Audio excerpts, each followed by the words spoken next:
আমার তো প্রশ্ন এখানেই অঙ্কন। আমি বিশ্বজিৎ বাবুর কাছে আসবো। বিশ্বজিৎ বাবুরা ভুক্তভোগী। বিশ্বজিৎ বাবু, আপনার ভাই খুন হওয়ার সময় যারা স্থানীয় থানার দায়িত্বে ছিল তাদের কতজন এখন ওখানেই আছে? দেখুন, থানা স্পেশাল দীপঙ্কর রহমান, যাকে আমার ভাই সেই ভিডিওতে আপনাদের চ্যানেলেও দেখিয়েছিলেন বোম মারার সময় এবং ঘটনা শুরু হওয়ার সময় যেই দুজনকে দেখা গিয়েছিল, আমার ভাইকে মুখটা থেতো করে দেওয়া সেই ইটটা যেই দীপঙ্কর ওসির সঙ্গে নিয়ে পালিয়ে যাচ্ছিল, এখনো অবধি আজকে অবধি এই টাইম অবধি নারকেলডাঙ্গা থানায় রয়েছে সেই দীপঙ্কর রহমান। আর স্পেশাল রত্না সরকার, যিনি আমার মাকে দিয়ে সাদা কাগজে সই করে নিয়েছিল, ফলস এফআইআর বানিয়েছিল, যার বিরুদ্ধে সাক্ষীও দিয়েছে আমার মা শিয়ালদা আদালতে, সে রিসেন্ট গেছে, আবার ঘুরে কোন সময় আসবেন? নির্বাচন মিটলেই চলে আসবে শিওর। এএসআই যারা সেই ঘটনার এএসআইরা ছিল এখনো সেই থানায় প্রত্যেকটা এএসআই রয়েছে, কেউ চেঞ্জ হয়নি। আমি এখান থেকে নন্দিনীদির কাছে। নন্দিনীদি, নাগরিক যখন ভোট দিতে যান, আমি যেটা শুরুতেই বলেছি, 60 মাস 5 বছরের জন্য ভোট দেন। বছরে 1 মাস করে তো অন্তত নিরপেক্ষ প্রশাসন দিলে 5 মাস হয়। 3 মাসের জন্য আমি তাও 3 মাসটা অনেক মেরে কেটে বলেছি। 47 দিনের নির্বাচন, আগের সময়টা ধরে যবে থেকে বাহিনী টাহিনী এসছে, তাও তো আশুতোষবাবুরা কালকে গিয়েছিলেন নির্বাচন কমিশনে, ওরা বলছেন বাহিনী কলকাতায় ইডেন গার্ডেন্সের ধার কাছ দিয়ে রুট মার্চ করছে, এটা নাকি বাহিনী রুট মার্চ। এনিওয়েজ, আমি বলছি তাও এসব ধরলেও 3 মাস, বাকি 57 মাস কি করবে নাগরিক? এই অদক্ষ অপদার্থ দলদাস অফিসার আবার মাথার উপরে এসে বসবে আর সহ্য করবে? আচ্ছা, অনির্বাণ, আমি একটা কথা বলি, এই যে আমরা এই সমস্ত আলোচনা করছি, সাধারণ নাগরিকদের এ নিয়ে কি মাথাটা আছে? প্রথম কথা আমি এটা জানতে চাই, সাধারণ নাগরিকরা তো এটা জানেন যে ডিজি চেঞ্জ হচ্ছেন? কজন জানেন? যারা আমরা এখানে এসে আলোচনাগুলো করি, বা আমি ধরে নিলাম একটা 10% জনগণ, বা যারা এরকম মিডিয়ার সঙ্গে যুক্ত আছেন কি রাজনীতির সঙ্গে যুক্ত আছেন, বা যারা সেগুলো একটু চর্চা করেন, আমি 20% ধরে নিলাম। তার বাইরে আপনি জিজ্ঞেস করুন তো, কলকাতায় মাইক নিয়ে বেরিয়ে আপনার ছেলেদের পাঠান তো, কজন এটা জানেন যে ডিজির পরিবর্তন হলেন, বা আগের ডিজি রাজীব কুমার ছিলেন?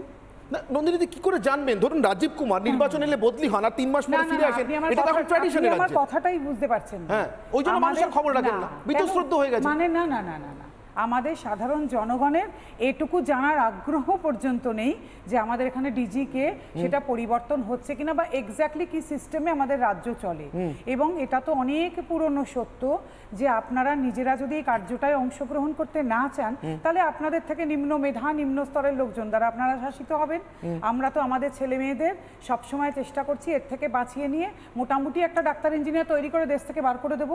আমরা তো চাইনি আমাদের ছেলে মেয়েরা কখনো এর মধ্যে ঢুকুক। আমরা কখনো এই রাষ্ট্রযন্ত্রটাকে ভালোভাবে চালাই, এবং এটা শুধু এই দেশের বলে না, রাজ্যের বলে না, দেশের চিত্রই তাই। আর কি কোনো রাজ্যের চিত্র নেই? নিশ্চয়ই অন্য রাজ্যের এই চিত্র আছে।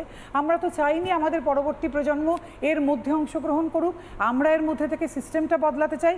আমরা শুধু চেয়েছি আমার সন্তান যেন থাকে দুধে ভাতে, বাকি সব উচ্ছন্নে যাক, বাকি সব যা খুশি হোক।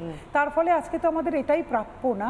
আমরা তো কেউ জানি না কি হচ্ছে। বেশ, কিরকম প্রাপ্য দেখুন, আমি জানি না, আমরা যারা শহরে বাস করি, যাদের হয়তো 100 দিনের কাজের টাকা সেভাবে প্রয়োজন পড়ে না, যারা হয়তো এটাকে খুব সাধারণ, খুব গরিব মানুষের জন্য প্রয়োজনীয় কাজ বলে মনে করেন, যাদের হয়তো আবাস যোজনার ছাদ শুনলেই মনে হয় আমি তো একটা 2 কামরার ফ্ল্যাটে আছি। হ্যাঁ, ঠিক কথাই ভাবছিলাম বটে, যে একটা 3 বেডরুম ফ্ল্যাট নিলে কেমন, 3 BHK ফ্ল্যাট নিলে কেমন হয়। তাদের কাছে তো সত্যি এটা একটু অন্যরকম লাগবে শুনতে, কিন্তু এটাও আছে, এটাও বাংলা, এটাও ঘটছে। এ রাজ্যে একজন প্রার্থী হয়ে যাওয়া মন্ত্রী, ব্যারাকপুর কেন্দ্রে তৃণমূল কংগ্রেসের প্রার্থী পার্থ ভৌমিক, জানেন আপনারা, তিনি মন্ত্রী, এখনও মন্ত্রিত্ব করেন। শুধু সাধারণ তৃণমূল কংগ্রেসের নেতা নন, নাট্যোৎসব করেন, সেখানে আবার ব্রাত্য বসুকে নিয়ে যান বিনয়বাবু। বেশ কালচার্ড, সংস্কৃতিবান মানুষ বলে পরিচিত। মঞ্চে, নির্বাচনী মঞ্চে, প্রচার মঞ্চে 2 দিন আগে করা তার একটা মন্তব্য শুনুন। আবার কোথায় দাঁড়িয়ে করছেন? রবীন্দ্র ভবনে। নামটাও বোধহয় খেয়াল থাকে না, রবীন্দ্রনাথ ঠাকুরের নামটাও এখন সমার্থক করে দিয়েছেন এটাই সব কিছুর সঙ্গে।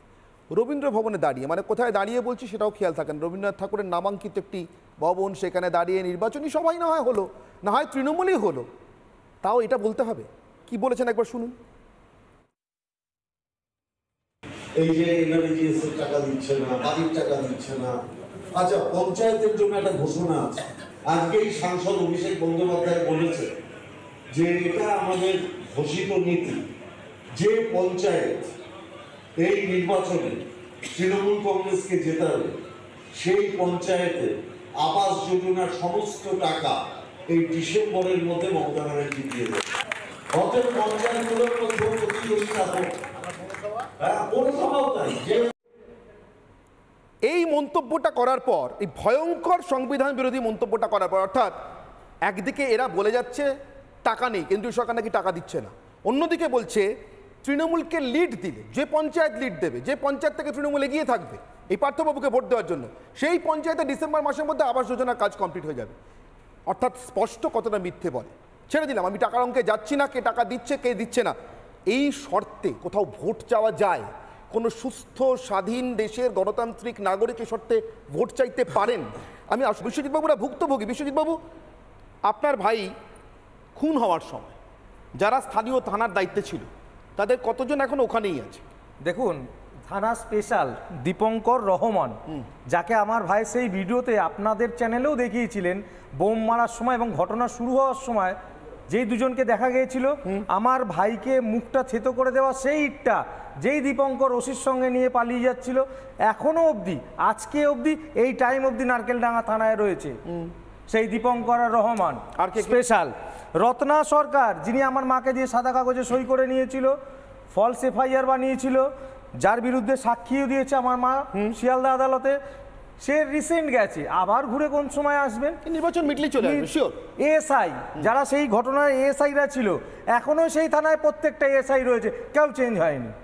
আমি এখান থেকে নন্দিনীদির কাছে, নন্দিনীদি, নাগরিক যখন ভোট দিতে যান, আমি যেটা শুরুতেই বলেছি 60 মাস 5 বছরের জন্য ভোট দেন, বছরে 1 মাস করে তো অন্তত নিরপেক্ষ প্রশাসন দিলে 5 মাস হয়, 3 মাসের জন্য। আমি তাও 3 মাসটা অনেক মেরে কেটে বলেছি, 47 দিনের নির্বাচন, আগের সময়টা ধরে যবে থেকে বাহিনী টাহিনী এসছে, তাও তো আশুতোষবাবুরা কালকে গিয়েছিলেন নির্বাচন কমিশনে, ওরা বলছেন বাহিনী কলকাতায় ইডেন গার্ডেন্সের ধার কাছ দিয়ে রুট মার্চ করছে, এটা নাকি বাহিনী রুট মার্চ। এনিওয়েজ আমি বলছি তাও এসব ধরলেও 3 মাস, বাকি 57 মাস কি করবে নাগরিক? এই অদক্ষ অপদার্থ দলদাস অফিসার আবার মাথার উপরে এসে বসবে আর সহ্য করবে?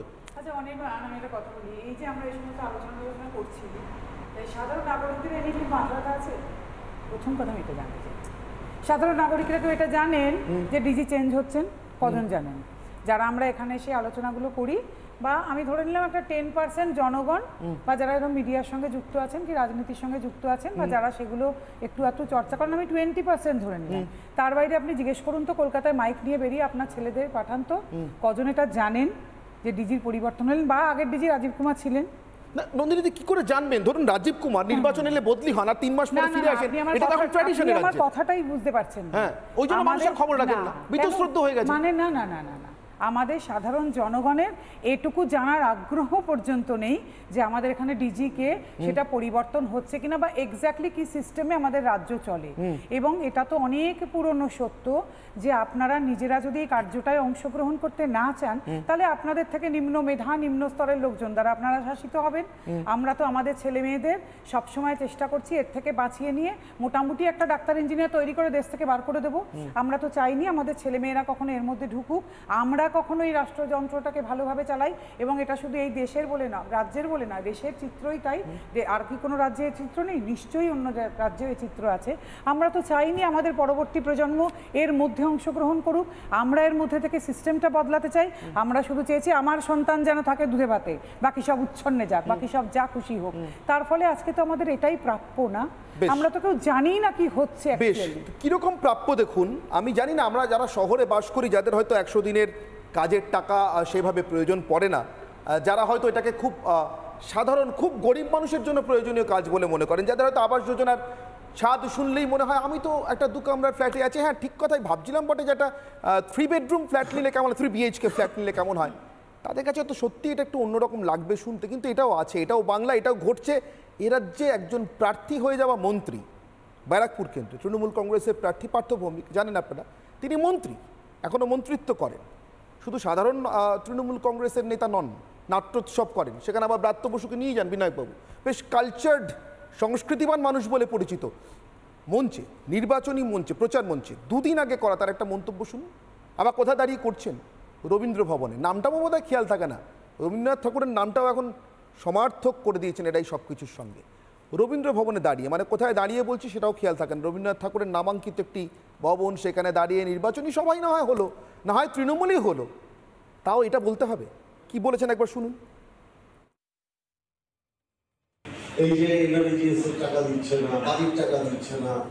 আচ্ছা, পঞ্চায়েতের জন্য একটা ঘোষণা আছে, আজকেই সাংসদ অভিষেক বন্দ্যোপাধ্যায় বলেছে যে এটা আমাদের ঘোষিত নীতি, যে পঞ্চায়েত এই নির্বাচনে তৃণমূল কংগ্রেসকে জেতাবে সেই পঞ্চায়েতে আবাস যোজনার সমস্ত টাকা এই ডিসেম্বরের মধ্যে মমতা ব্যানার্জি দিয়ে দেবে।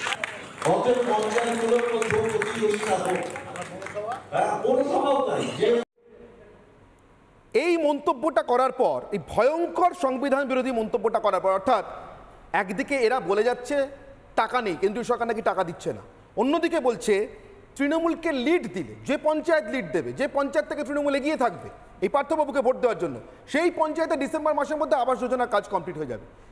অর্থাৎ স্পষ্ট কতটা মিথ্যে বলে। ছেড়ে দিলাম আমি টাকার অঙ্কে যাচ্ছি না, কে টাকা দিচ্ছে কে দিচ্ছে না, এই শর্তে কোথাও ভোট চাওয়া যায়? কোনো সুস্থ স্বাধীন দেশের গণতান্ত্রিক নাগরিকের শর্তে ভোট চাইতে পারেন? আমি আসলে